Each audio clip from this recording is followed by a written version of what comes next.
May profits be upon you. I'm hoping that you are ready for the markets to open in a couple hours. If you're not, I got some more analysis to throw it in, right? EURCAD, very similar analysis to pound CAD. All right. Why am I looking at EURCAD? Because on the RT Money strength meter, we see that the CAD is in second place with a value of 3.08. All right. That's very strong, ranking number 2, right?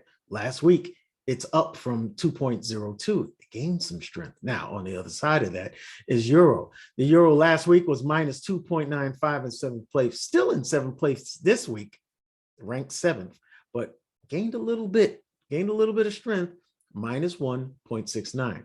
All right. We're putting the strong against the weak, and we're going to trade accordingly. So let's take a look on the daily on EURCAD. And what do we see? We see price, breaking lows, making lower lows, lower highs and lower lows and stuff. Once we break structure, we are looking at a bearish market, right? And what do we have here? Price has come into mitigated and then traded deeper into another mitigation in this look what appears to be a daily demand zone. Let's run over here to see what are we looking at. Aha! You like that? Aha!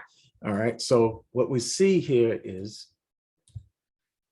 this demand zone here. All right. It's the wick area. All right. It's like a hidden demand zone. All right.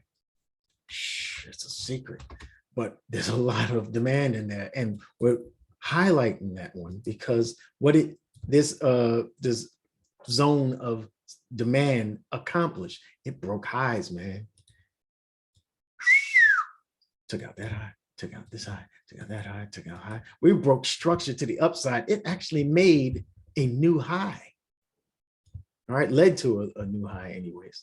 All right, this was a very important, very valid demand area. Okay, so that being said, it was unmitigated, untested, and price hasn't made it back until that was very close, right? Until it came over here. All right, so what did price do? We mitigated, boom. All right, we had that reaction, came back down, deeper into this mitigation. All right, we haven't gone to the midway, the mid-level of the this area, the zone of demand. Excuse me, we haven't gone midway in this demand zone, not yet. This is where once price does come back, if we see a rejection from here, the next time it comes through is likely to come all the way through. It's likely to violate. All right. We're looking, you just got to picture that when they're mitigating out of orders, when the market makers are mitigating, they are getting out of buy orders that they took earlier. All right. They're getting out of that drawdown. All right. Now, price, they took some shorts from up high and want to continue in those profits. All right, but they got to get out of those earlier buys that they took from the first time the order block was made. All right, this bullish order block was made. So we're into this demand. Are we getting ready to come down deeper? That is the question.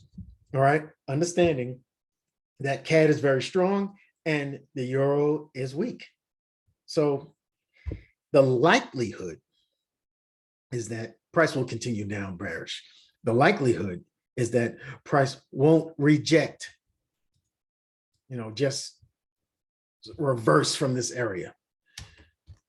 That's the likelihood, okay?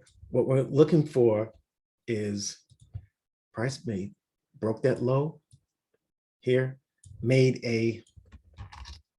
just draw straight, made a lower low here, a lower high, and then a new lower low. Is this the lower high before the next lower low? That is the question.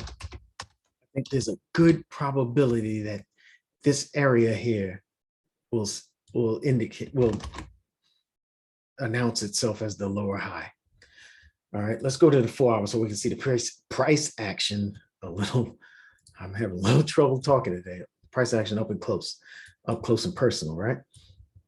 Here is that area, that the daily supply area. Inside the daily supply area is this 4-hour zone of supply.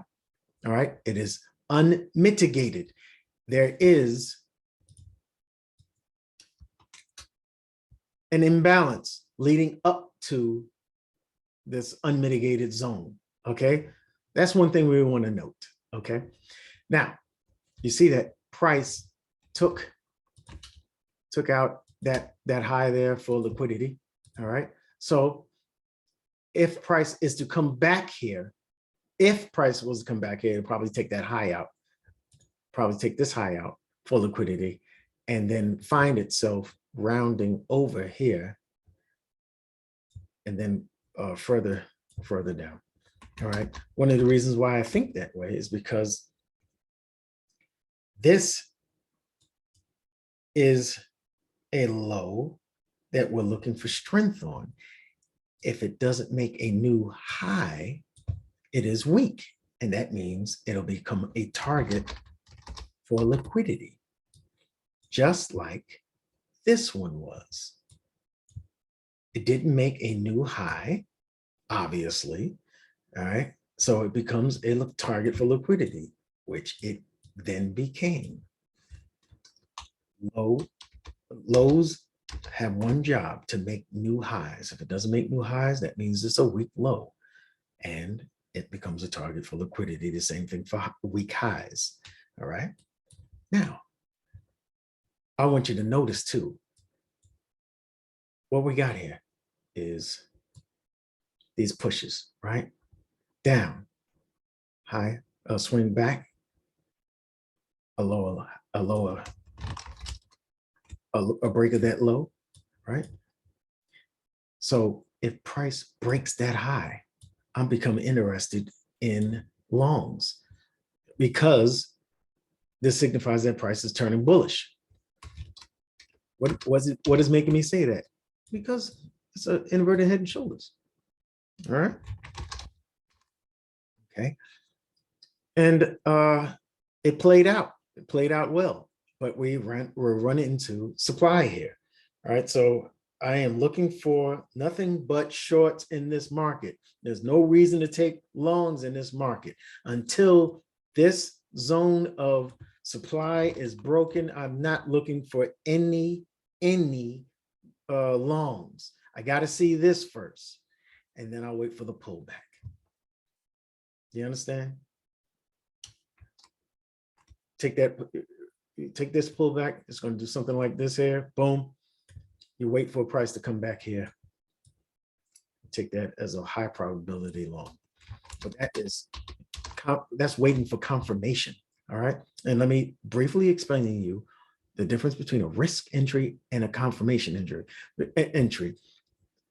When you're pro trend, when you're going with the trend, you can take a risk entry. This would have been a risk entry. Why? Because you see that price made the order block. You see that we break these lows. All right, short term structural lows, and a market structure break here. All right, you're waiting for price to come back. You're waiting for price to come back to what? To the origin, return to impulse, right? The impulsing order block that sent price to break these lows in the first place. All right, and that's what you do. And you wait for a tap and go. This is a tap and go situation, because this is an unmitigated order block up here. And that's a risk entry. You can take that in a pro trend trade. In a counter trend trade, you wait for a confirmation, man. You wait for a break of a zone. You wait for the break of this zone here. All right. This is a structural break. You wait for that structure to be broken, and then you wait for the pullback. to the order block that led to the break of that high, the break of this zone. All right, you wait for that to come back and you take that confirmation entry. You understand? That's it. That's the brief lesson. Anyway, so I am waiting on two zones, right? If price opens and it decides to pull back, because we did get a break of these short-term lows here, all right? After a break of market structure, you want to see a pullback. If it comes back, I'm going to be looking here. I'm going to be looking there first. Why? Because again, we have an imbalanced zone of supply here. We also have another one up here. All right. Here's the imbalance right there. Okay. So if it makes it past this one, if it makes it past this one, I'll be looking at this one. I'm looking to take shorts from both of these. All right. If it comes all the way back up here, I'm looking for it to take that out. And then I'll be looking for price to give me this situation here. Boom. I'll take my short right there. That is a confirmation entry, and I would take it all day, every day. If it makes it all the way up there. I don't think it will. All right, because that's a big ask to get the CAD to weaken that much and the euro to strengthen that much. I don't see a catalyst for that to happen this week. So I'm looking here first, and I'm looking here second. I want to take those shorts. Aim here first for your first TP1, right? There is, you see, I have this order block here already drawn out. This is where I would take my first TP, all right? And I'd go to break even from here, all right? From here to here, there's about 100 pips, all right? Here, there's more, all right? You'll get yours here. You can take it all out if you'd like to. There's going to be a pullback, some kind of reaction from here. That's what I'm looking for. All right, some kind of reaction from here. So if we get in here, I'm going to be looking for something like this for a scaling, and then take another trade down to the downside. But I'm looking for nothing but entries for shorts. There's no reason to take longs. It hasn't shown us that until it starts breaking supply zones. Okay, I will see you in the next video. Hey, thank you for sharing a couple of minutes with your boy RT Money over here at Lions Den FX. Be aware, we are running a membership drive right now, and all of April is free to subscribe to the VIP, the Discord at Lions Den FX. You'll get all the benefits of full-fledged members. It's free for the entire month of April. Take advantage of it, people. Take advantage of it. I will see you in the next video. Make sure you leave me a like and a subscribe if you see any value, or if you feel you're getting some value from my content. And do not forget to leave me some feedback. Let me know how you're doing. Did you do well with this analysis? Did you do bad with it? You know, whatever. All right, I will see you in the next video. Thanks.